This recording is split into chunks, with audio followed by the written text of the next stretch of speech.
दोस्तों, मुझे लगता है कि देश का पहला ऐसा सांसद है जो दलित, पिछड़ा, मुस्लिम, आदिवासी और सर्व समाज के बारे में सोच रहा है। संसद भवन में 131 सांसद हैं जो शेड्यूल कास्ट से आते हैं, शेड्यूल ट्राइब कास्ट से आते हैं। आपको बता दें, उन 131 सांसदों में बाबा साहब के नाम को लेने की हिम्मत नहीं है। मैं ये खुले तौर पर कह रहा हूं, जब से संसद भवन में चंद्रशेखर आजाद की एंट्री हुई है, तब से हमें भी पता चला है कि संसद में आप जय भीम बोल सकते हैं। संसद में जय भीम बोल सकते हैं, ये हमें पहले नहीं पता था और आपको भी यह बात शायद नहीं पता थी। संसद भवन में चंद्रशेखर आजाद दहाड़ रहे हैं। आज कई मुद्दों पर सांसद चंद्रशेखर आजाद ने दहाड़ने की कोशिश की और वो मुद्दा सरकार के सामने रखा। सरकार इन मुद्दों पर कितना अमल करती है, ये हम इस वीडियो में जानेंगे और क्या क्या मांगे हैं वो भी आपको बताएंगे।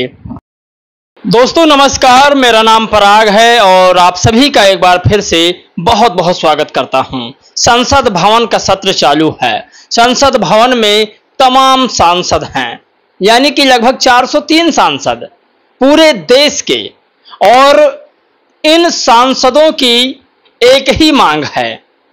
इस देश में दलित, पिछड़ा, आदिवासी, इनके वोटों की मांग है। इनके वोटों के लिए न जाने कितने षड्यंत्र ये तमाम सांसद कर रहे हैं। मैं सिर्फ एक सांसद को जानता हूं जो संसद भवन में दलित का मुद्दा, यादवों का मुद्दा और मुसलमानों का मुद्दा उठा रहा है। आपको नाम भी बताएंगे।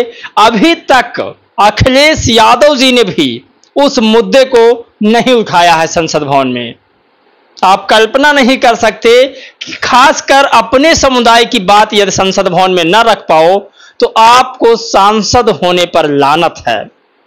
बताएंगे, चंद्रशेखर आजाद ने कई मुद्दे रखे हैं, आप तस्वीरों में देख सकते हैं। संसद भवन का सत्र चालू है। चंद्रशेखर आजाद की क्या क्या मांगे हैं वो आपको हम बताने की जरूर कोशिश करेंगे। और प्रियांशु कुमार लिखते हैं कि देश की गरीब पीड़ित जनता का दर्द सिर्फ वही समझ सकता है जिसने जमीनी स्तर पर उनका हाल देखा हो, उनके लिए संघर्ष किया हो। चंद्रशेखर आजाद व हनुमान बेनीवाल दोनों नेताओं ने राजस्थान के हक वंचित समाज की बड़ी व लंबी लड़ाई लड़ी है। यह जोड़ी सदैव बनी रहे। दरअसल आपको बता दें कि संसद भवन में बिछड़े सांसद, यानी कि बिना पार्टी के सांसद कई हैं, जिनमें से 2 सांसद ऐसे हैं जो निरंतर दलित, पिछड़े, आदिवासियों के मुद्दे पर खुले तौर पर बोलने का काम करते हैं।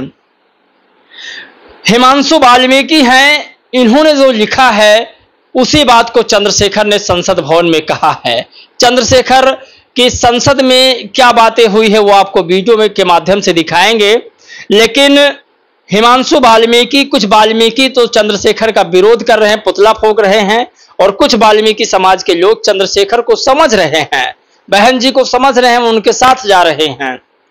सांसद चंद्रशेखर आजाद ये लिखते हैं, हिमांशु वाल्मीकि, कि भीम आर्मी चीफ संसद में सवाल, आतंकवादियों को पहलगाम तक पहुंचाने में किसकी भूमिका, ये सवाल है चंद्रशेखर आजाद का संसद भवन में। दरअसल आपको बता दें कि 28 जुलाई 2025 स्थान लोकसभा मानसून सत्र।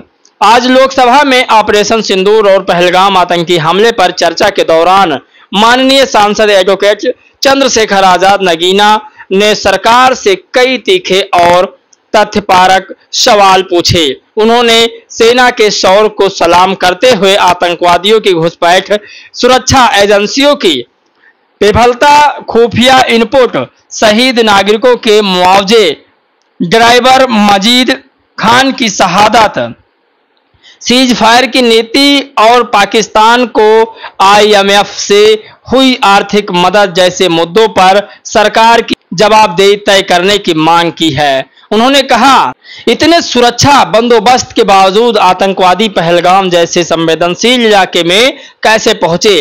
क्या भारत ने IMF जैसी वैश्विक संस्थाओं से पाकिस्तान को फंड देने पर आपत्ति दर्ज कराई? दरअसल पाकिस्तान को अभी भारत फंड दे रहा है। क्या मजीद खान जैसे मुसलमान ड्राइवर को शहीद का दर्जा मिलेगा? चंद्रशेखर आजाद ने यह भी मांग रखी है। सेना व अर्धसैनिक बलों के वेतन को टैक्स मुक्त किया जाए।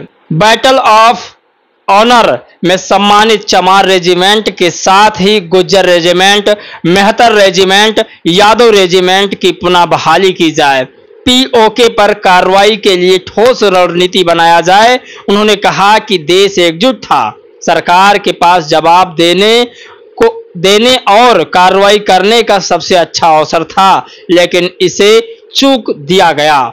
आगे लिखे कि अंत में उन्होंने भारत की सेना को बधाई देते हुए कश्मीर के आम नागरिकों और पूरे देश की समझदारी की सराहना की, जिससे सांप्रदायिक माहौल नहीं बनने दिया।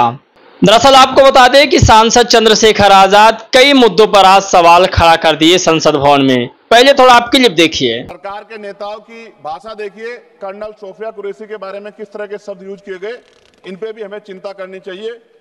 देश की सेना के लिए मेरी मांग है महोदया कि सेना और अर्धसैनिक बलों के वेतन को टैक्स मुक्त किया जाए।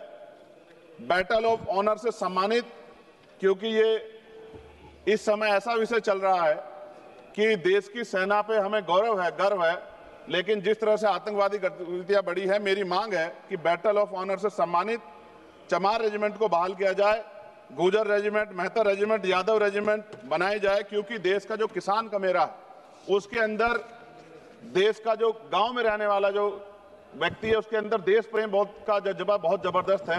अगर इनको मौका मिलेगा तो शायद पाकिस्तान छोड़े, चाइना की हिम्मत भी नहीं होगी कि हमारे देश की तरफ आंख उठा के देख ले। महोदय, बाबा साहब अंबेडकर कहते थे हम प्रथम और अंत्य भारतीय हैं। भारत के आन पे जब आंच आती है तो जिस तरह इस बार प्रदर्शन हुआ, एकजुट रहा देश, सारा विपक्ष हो पक्ष हो सब एकजुट रहे, ऐसे हमें एकजुट रहना चाहिए। अगर हम एकजुट रहेंगे तभी हम आतंकवादियों से लड़ पाएंगे। ये तमाम आज चंद्रशेखर आजाद की क्लिप वायरल हो रही है संसद भवन में।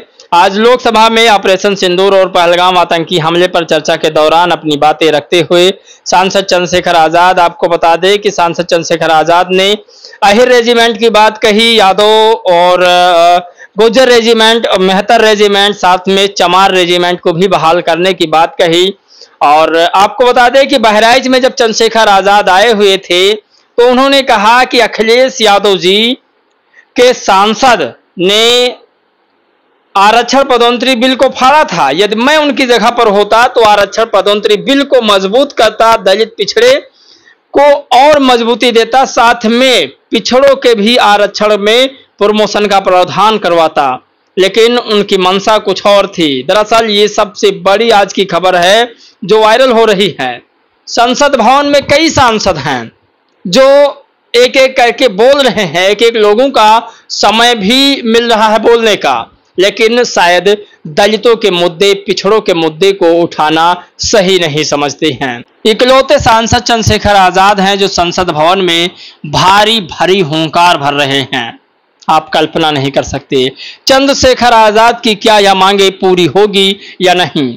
आप लोग अपनी राय प्रतिक्रिया जरूर दे सकते हैं। जय भीम, नमो बुद्धाय।